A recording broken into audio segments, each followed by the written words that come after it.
Is it permissible to sacrifice goat, hen, etc. to ward off or relieve some disease, difficulty, calamity? یعنی کوئی پریشانی، تکلیف، تنگی وغیرہ آتی ہے تو بیماری وغیرہ آتی ہے تو اس کو دور کرنے کے لیے بکرا، بکری، مرغی وغیرہ کچھ ذبح کرنا یہ ہے کیا؟ بہت سارے لوگ کہتے ہیں جان کا صدقہ، جان کے بدلے جان، تو چاچا کے بدلے مرغی، چاچا کے بدلے میں کیا؟ بکرا، تو زندگی بھر اس کو بکرا بنایا، اب بیمار پڑا تو اس کے بدلے بکرا بھی دے رہے ہیں.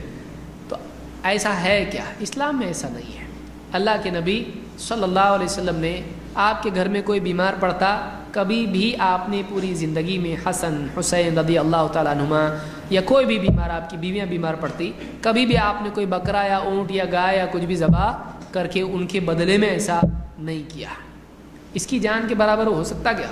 نہیں ہو سکتا ہے. تو ایسا کرنا میرے علم کی حد تک کہ صحیح نہیں ہے. ہاں اگر کوئی آدمی گھر میں کوئی بیمار ہے، کچھ صدقہ کرتا ہے کہ اس صدقے کی وجہ سے اللہ تعالیٰ اس کی برکت سے بیمار کو شفا دے، تو اس میں کوئی حرج نہیں ہے، کیونکہ صدقۃ السر تطفئ غضب الرب.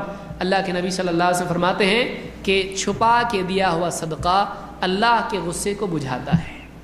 تو اللہ اگر کسی سے ناراض ہے اور اس کو تکلیف میں اس نے مبتلا کیا ہے، اگر وہ چھپا کے کوئی صدقہ دیتا ہے تو اللہ کی ناراضگی کم ہوتی ہے، اللہ اس سے راضی ہوتا ہے. تو یہ چیز تو ملتی ہے، لیکن ایسا کچھ جانور ذبح کرنا کسی کی جان کے بدلے صحیح نہیں ہے. بعض لوگ کہتے ہیں کہ ہاتھ لگاؤ بکرے کو، بیمار کو کہتے ہیں ہاتھ لگاؤ، اور پھر جا کے اس کو ذبح کرتے ہیں. اس کا کنیکشن اس سے آ گیا، یہ بکرا اس میں آ گیا کہ یہ بکرے میں آ گیا،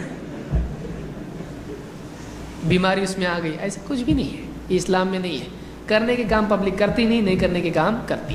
کوئی بیمار پڑے آپ اس کے پاس جائیے اور آپ اس کے یعنی سامنے دعا پڑھیے، اسأل اللہ العظیم، اسأل اللہ العظیم، اسأل اللہ العظیم رب العرش العظیم ان یشفیک، 7 بار پڑھیے آپ، اس کو اللہ تعالیٰ شفا دے گا. اس سے حدیث میں کہ اگر اس کی موت نہیں تو اللہ شفا دے گا اس کو.